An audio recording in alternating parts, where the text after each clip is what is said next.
Morning students, this is our Hindi grammar period. This is our Hindi grammar book Srishti Vyakaran Rachna. Today we are going to read chapter 3 शब्द. बच्चों अब तक जो हमने chapter read किए थे उसमें हमने रीड किया था वर्ण. ओके बच्चों, देखिए आप, हमने लास्ट चैप्टर में ये चैप्टर रीड किया था. इससे पहले हमारे वर्ण यानी कि जो हम मुंह से बोलते हैं उन्हें हम ध्वनियाँ कहते हैं. और ये जो ध्वनि होती हैं उसके लिखित रूप को हम वर्ण कहते हैं या फिर अक्षर कहते हैं. हिंदी वर्णमाला में 11 स्वर होते हैं और हिंदी वर्णमाला में 33 यानी 33 मूल व्यंजन होते हैं और 2 अतिरिक्त व्यंजन होते हैं. यानी ऐसे अनार, आसे आम, इसे इमली, इसे ईख, उसे उल्लू, उसे ऊंट, इस ऋषि, ऐसे एड़ी, ऐसे ऐनक, उसे ओखले, उसे उरत. ये तो स्वर हमने रीड किए थे और ये व्यंजन हमने रीड किए थे. तो ये सब क्या कहलाते हैं? वर्ण कहलाते हैं. ओके स्टूडेंट्स, ये हमने रीड किए थे. और आज हम चैप्टर रीड कर रहे हैं शब्द वाला चैप्टर, जिसका नेम है शब्द. यानी ये कैसे बनते हैं अब शब्द. देखो बच्चों, अब हम जानते हैं कि शब्द कैसे बनते हैं और क्या होते हैं. एक से अधिक वर्णों के मेल से शब्द बनते हैं. एक से अधिक यानी एक से ज्यादा वर्णों, यानी वर्ण जो हमने रीड किए थे, है ना, तो उनका जब मेल हो जाता है, एक से अधिक वर्णों का जब मेल हो जाता है तो क्या बन जाते हैं? शब्द बन जाते हैं. यानी कि ये जो लिखा हुआ है ना, ये सारा एक साथ जो लिखा हुआ है, जोड़ के लिखा हुआ है, ये सब शब्द हैं. और जब इनको अलग अलग लिख देंगे तो ये वर्ण कहलाएंगे.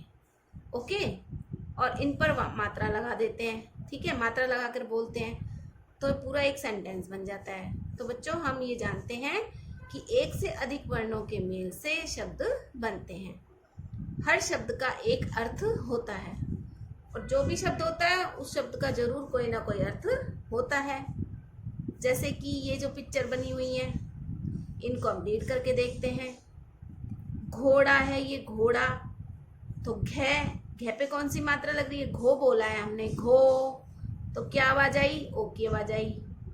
ठीक है, घोड़ा, अड़े, अड़े पर आ की मात्रा लगी हुई है, तो घोड़ा हम इस तरीके से लिखते हैं, घोड़ा. घोड़े को हमने तोड़ के लिख दिया तो ऐसे लिखा, घो, ओ की मात्रा लगा दी, यानी ओ की मात्रा लगी है तो ओ लिख दिया, और डे पर आ की मात्रा लगी है तो आ लिख दिया, घोड़ा. ओके, यानी जो मात्रा लगी है वो भी हमने इसमें जोड़ के लिख दिया. उस वर्ण को भी हमने यहाँ पर जोड़ दिया, घोड़ा.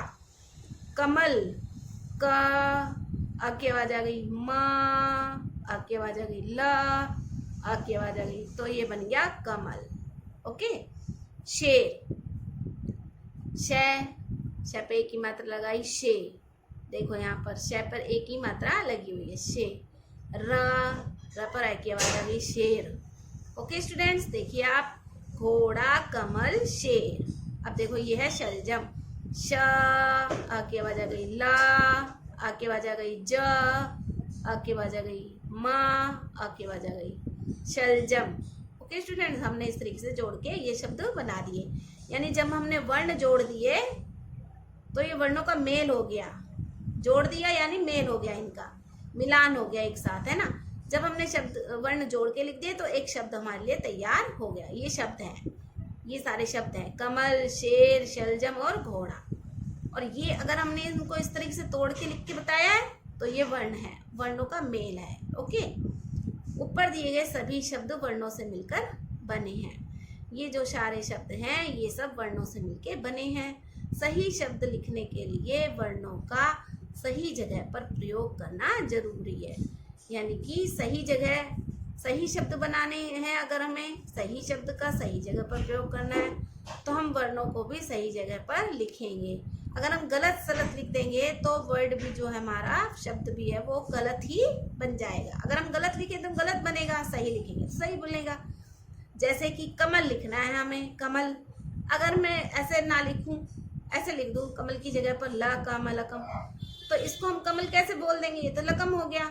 ओके, तो हमें कै इधर लिखना पड़ेगा, फिर उसके बाद मैं लिखना पड़ेगा, फिर लै लिखना पड़ेगा। ठीक है, जब बनेगा ये कमल सही शब्द, है ना।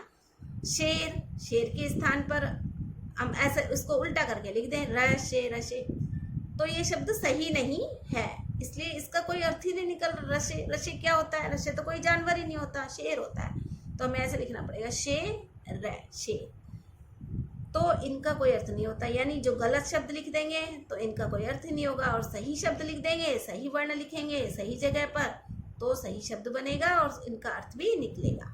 तो इसलिए जो गलत अर्थ निकालता है वो शब्द नहीं कहलाता, इसलिए हम इन्हें शब्द नहीं कहेंगे। ओके स्टूडेंट्स, ये आपको समझ आ गया है।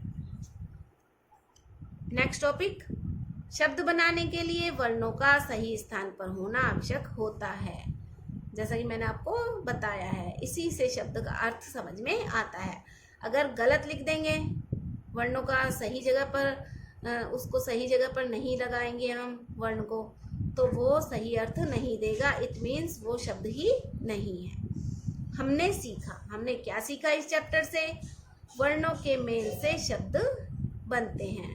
ठीक है, ये तो हमने पहले ही सीख लिया है, वर्णों के मेल से शब्द बनते हैं। शब्द का कोई ना कोई अर्थ होता है। सही शब्द बनाएंगे तो उसका कोई ना कोई अर्थ जरूर निकलेगा।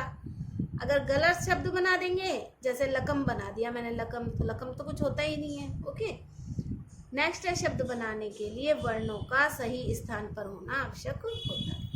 ओके स्टूडेंट, ये 3 पॉइंट्स हैं, ये आप अपने नोटबुक में राइट कर लेंगे और इनको लर्न भी कर लेंगे। एक्सरसाइज क्या है?